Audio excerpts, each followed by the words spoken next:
Welcome listeners to LENZO'S MEMOIRS. On this episode, why do you hate the Nigerian police? I start this way because I was with a friend yesterday and we were talking, we were discussing. And he made that statement, why he hates the Nigerian police. And I was like, why would you say that? There's no way you can actually hate the Nigerian police. Now, or it could then be. He now tells me his story. He did not want it recorded on tape as a parliament, hence it being a memoir. Now, according to my friend, he said it was a December-January transition, which is similar to the period we are, and it did happen some time back. Please let me reiterate this once more. SARS are no longer with us. They have been disbanded. They are defunct. And that happened in 2020. This is 2022. Thanking God. So please, it is not an emotion to cause chaos. It's just a discussion that we should have. Why I feel we should have it is because police is a continuum. Investigations continue. There are different kinds of crime. And I just want to share this his experience so that we can take out some parts of it and correct in our discussions, in understanding our own humanities, and in digging ourselves out of the trenches the police have put us, because that's just the feeling. Now, without much ado, he said that year, many years back, according to him, was much younger. He said he was in Abuja. He said he just got a promotion, he was promoted. I didn't even know he was going to be promoted. So he went clubbing. So he came back early New Year's Day. Say when he got to his area, he got to his house. He was sleeping in his panties when SARS now came to arrest him. Normally, what did I do? They didn't tell him. When he now got to their office, they now told him that he was part of those that raped a girl. That he was not like, no, he is like this. They said they are not arguing. Say, but it happened around the time he was already placed at the area. That was the time. Now, the critical thing there that made it bad was the girl was raped into coma. She was in a coma. Now, what tied him to it, according to them, was that they said the security man said he heard them call a name, which is his name, and he is very popular in the area. That was why they came to pick him. Now, what now made it bad was they believed he was the one so much without any other thing other than the name, and they went to torture mode. They now started torturing him, cajoling him to confess to the crime. The first time, he said they asked him where he should call his parents. I said he cannot call his mom, that he has raped someone that did not rape, that his mother would just die. So he refused. The only person that got involved, according to him, was his uncle. And it was because his rent was close to being due then. So he was doing contribution and he was keeping the money in his uncle's hand. That he had issues with the landlord. So he just wanted his uncle to pay the money when it was complete to the landlord so that he doesn't have any issues.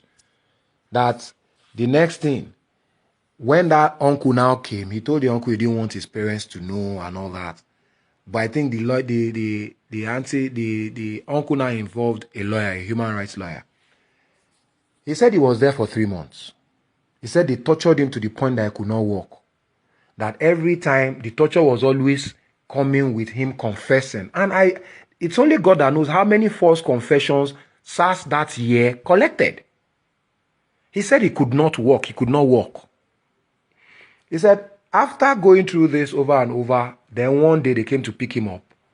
He thought they were going to torture him again. You understand? Then they now, took a different turn. He said it was when he got there, he just saw the girl. They just asked the girl that, do you know this man? He said the girl said he has never seen him before. Say, the 3 people that raped her, she can never forget them. He said it was at that junction that he started crying. He said all while they were torturing him, he said he never cried once. I don't know how true it was his story. He said, but that because he was not crying, The SARS officers kept on saying that it is because he's a criminal, that he's a hardened criminal. That was why he was not crying. But that day, immediately that girl said those words. He said all the cry they had been looking for came out of him. All the cry they had been looking for, all the tears came out. He said things changed immediately. He said from there he was taken to, the hospital. They called an ambulance. He was taken to the hospital. He said he was in open ward. They took him to a private ward. The SARS officers were very apologetic because I guess by that time everybody now understood the injustice that had been meted out on him. And according to him, he said he won at the end of the day because the lawyer stood firm with him. He got compensated. I really don't need all those details out. He got compensated and he was okay. So it's not about amount, it's not about way. But what I'm going to add to this is the fact that the SARS officers went far to try and correct the anomaly, to be fair to them. He said apart from even money gifts and all, from even the SARS officers, he said the SARS officers followed him to his house. Now, by the time the lawyer and himself got to his house, after he left the hospital after a month, he said the landlord had already carried his load inside his house to the police station, to another police station, that he was a rapist. So when he got there, the lock had been changed, that the lawyer told him to keep quiet, that the landlord first of all came out saying that he cannot have a criminal in his house. But when he now looked well, he now saw that even the SARS men followed him. So he calmed down finally, that the money that was his house that was missing, he collected everything. The SARS went as far as going to his workplace. They couldn't get the job back for him, but they compensated him for the one they owed him. You understand? And he's doing well. But we are going to continue that discussion because we cannot afford to even for a second hate the Nigerian police. Please. But I want us to discuss based on his experience. When is it, what evidence is necessary to incarcerate? Because I am tired of, we say this person said, that person said, this person called your name. So you are now going to say, they will now hold you down and say till they see that person, what is this now? We are in a digital age where there's a phone. Do you understand? They are monetizing our lives. They will start to suffocate you. They will change your life. Why? Investigation is a very serious thing now. And please, I'm proposing that you please share if you agree. You understand? Listen, share, and let's circulate this thing. It is not a war, it is not a fight. It is just reasoning. We will just reason them together. We will reason together. I did the parliament on a podcast on the 27th, on the 26th, and that was what I was asking for. That we need to discuss more. The youths are the critical stakeholders in this police stakeholders matter. The youths, they are the critical stakeholders. They must be informed. They must be involved. Because this happened to him when he was much younger, much older now. We need to design ways and means that there is justice that everybody can see, and if there's an anomaly, you will know that, okay, this went beyond. You understand? Not this one of designing evil. Because he was saying that maybe the SARS was being encouraged to do the torture and all that. I don't really know how true all this is. But I am proposing that anybody that the Nigerian police incarcerates for any reason, a report of that incarceration, as is going to the DPO or whatever the boss is, a copy, that incarceration is what concerns human rights. A copy of that incarceration should go to the human rights. So that at any point in time, they will be able to call them to order. The police cannot look after themselves, is what I am saying. They cannot be the final arbiter. They are not a government by themselves. They are under the executive government. The police are not a government. These trenches that the Nigerian police keeps keeping Nigerians and the youths, you understand? They will be telling you cannot talk, you must not talk. Are you mad? Are you crazy? I mean, why did we go to school? If someone that did not go to school will not be telling us that bullshit. I still have the evil of the humanities there. I'm complaining everything Nigerian police say I should do. I have done nothing. And you keep joking. You keep joking. It has happened during SARS. Why are you trying to, bring chaos to the country? Please, We must start finding ways, because every time you discuss with these youths, they don't have anything to good to say about Nigerian police. When you ask them why, they start to tell you their experience. I have mine. Police don't take butt of gun, hit me. They want to intimidate devil. Now Nigerians will be. Omo, una no go stand, look and finish. Oh. Why all this now? Please, let's discuss. The youths are the critical stakeholders. And these days, they dress how they want. They turn their hair pink, they turn it. Yes, and it doesn't make them criminals. I have it on my parliament now. You just pick them up and they will now start to look for a reason to incarcerate you. They start looking for it. They will ask you for this, ask you for this. What was that your intent when you first of all stopped me? A policeman was telling me, myself, that everybody is a suspect. There's nothing like that. You must suspect me for one thing, and you must have a reason to suspect me. You cannot just use suspicion as an absolute word. What nonsense is that? It is not absolute. There's no absolute word. The reasons give it value. They will just say stop, that the police can stop anybody. Whoever is educating them that it is their right should start on educating them as a wrong.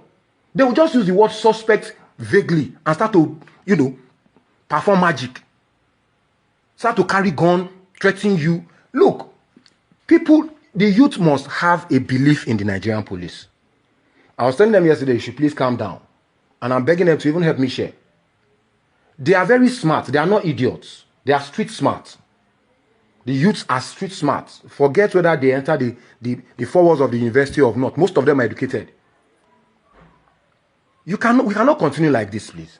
This policing, it is, as far as I'm concerned, is a national security. Look, we're in a digital age. If justice delayed is justice denied. Now, because of the way news travels, they will have gotten a different judgment before you can even contribute. If you are too late, we need to move these things at a reasonable pace. It is not just, look, in a flash. It concerns me so much. And whenever I say I have my own police stories. And I will do them. They just stand like an like Goliath. You talk, they tell you keep quiet, they'll say, do you know the police is here? As if they were trained to threaten us. I told the policeman one day that the way you are treating me, you are treating me worse than a criminal. Why am I now having to be sane? Because if I'm a criminal, you can't catch me.